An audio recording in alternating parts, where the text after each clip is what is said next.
$1.5 billion outstanding capital for these enterprises, bringing our capital commitment to $1.75 billion. When we moved to the PPP, Secretary Mnuchin and I have had many conversations as our colleagues from the start Friday morning around 9:30 or 9:45, whenever it was. We were up to about 250,000 applications on our company. We are beginning to process those through the SBA. It will take an automated fee, which the SBA team is working hard to get set up, because when this starts coming, it's coming with a lot of volume. We have 3,000 people working to make sure the customers that we serve, have the clients, have the data needed to ensure they use the proceeds in the right way, for the right purposes, the right amounts. And we're putting that all through, and we thank both the SBA and the Treasury to how they work on the program and streamline it so we can actually get it done faster.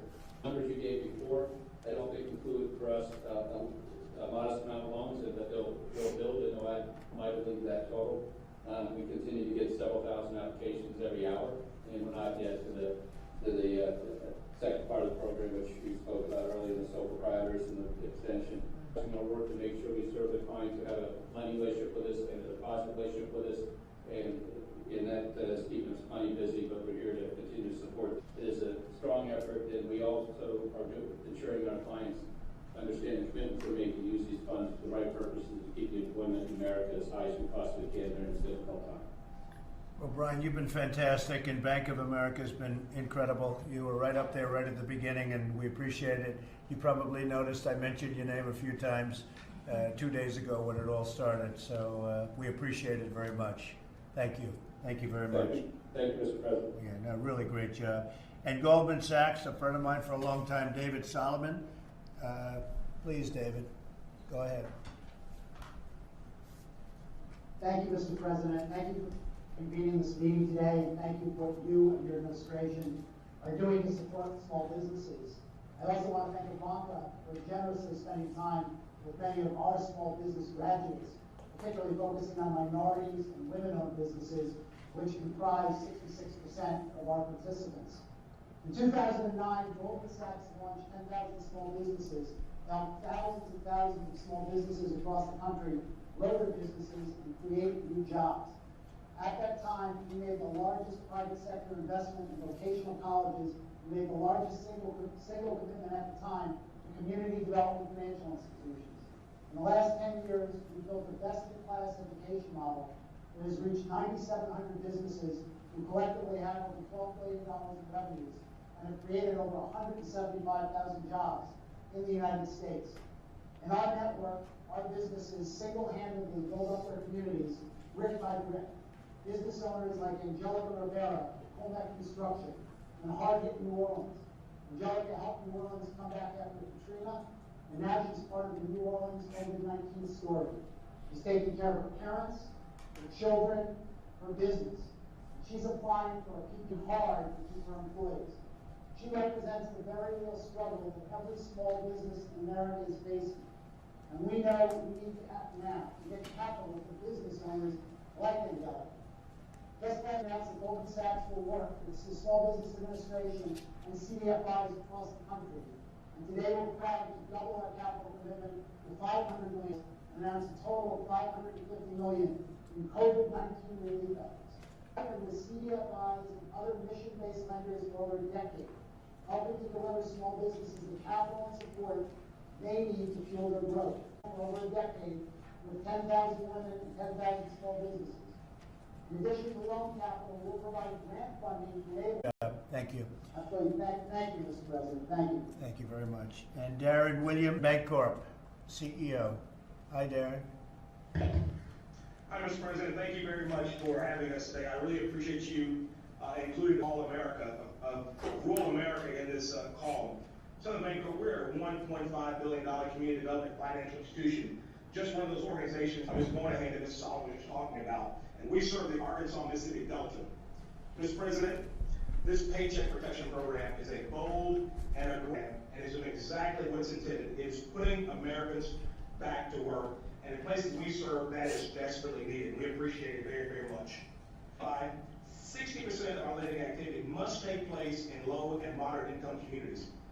These communities are hurting. People are laid off and deficient savings. Now, typically in an economic downturn, Cuts in lower wealth communities are deeper and last longer than the wealthier communities. My bank and others in America have been working day and night since the program opened on Friday, processing applications for both customers and non-customers. Southern Bancorp has submitted over $15 million in applications to SBA ourselves. We began cutting checks to businesses on Friday, and we have hundreds and hundreds of more in the queue. We processed an application for small business in Northeast Arkansas with less than $2,000 was the loan amount. Now, I know this may seem very, very small to many, a lifeline for the employees of that small business. And we have countless more examples of small businesses in rural America that need this support. And as you continue to push for, let me thank you for your announcement today for pushing for an additional support of $250 billion of the PPP. Please, as Mr. Solomon suggested, please consider for CDFIs, that would include MDIs and other small community banks, because we have a proven track record of promoting economic stabilization, job preservation, job creation in some of the hardest hit rural, urban, and Native American communities. And finally, one question to Administrator Cardenza. Small colleges who are looking for guidance, and I must acknowledge Congressman Fred Shield, who's my congressman, who's been very helpful in this issue. We're looking for determine whether we count against the $500 million of the PPP program. Of course, that's a financial aid program, and those students are not intended to be employees, but unless we get some guidance, I can show what to do. So in closing, again, Mr. President, let me say thank you on behalf of America's small business. This program has been a lifeline for them, and we appreciate your effort, your administration put forth in such a small amount of time to get this program launched off the ground. Thank you, thank you, thank you. Thank you very much, Darren. Great job. Appreciate it very much. We have Gordon Smith of J.P. Morgan Chase. Mr. President, Thank you very much. Thank you. Thank you very much, J.P. Morgan Chase today. I also just want to start by thanking Treasury and the Small Business Administration. We have been working late into the night in a very close partnership to make sure that we could deliver the program. So just a huge thank you thing that you and your teams have been doing. We're trying to get the money out to small business owners as quickly as possible, and because of that, primarily on our existing customers. As of about 1 o'clock today, we've had 375,000 requests to apply from small businesses in the United States. That will range plus or minus $40 billion in $2.6 million.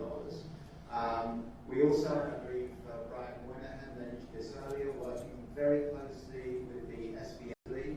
Revolving credit facilities so far this year have increased by $57 billion. We have lent an additional of this crisis in February. We also announced $1 million in philanthropic support to address the immediate needs of health and long-term economic challenges for small businesses. Today we're going to announce an additional $150 million lending capacity to the CDFIs that we've spoke about. And in addition, and we spoke about this down at the White House, Mr. President, just a few short weeks ago, we are providing 90-day payment and interest deferral for credit lines, for home loans, for auto loans, for both consumers and businesses. We're deferring payments, we're waiving fees.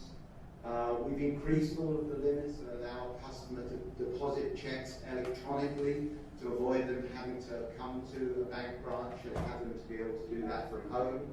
And as we speak, in addition to the work streams that I've just articulated around small business, we're preparing for all of the work that, Mr. President, you have in line for the consumer side of the transaction over the course of the next 2 to 3 weeks. So.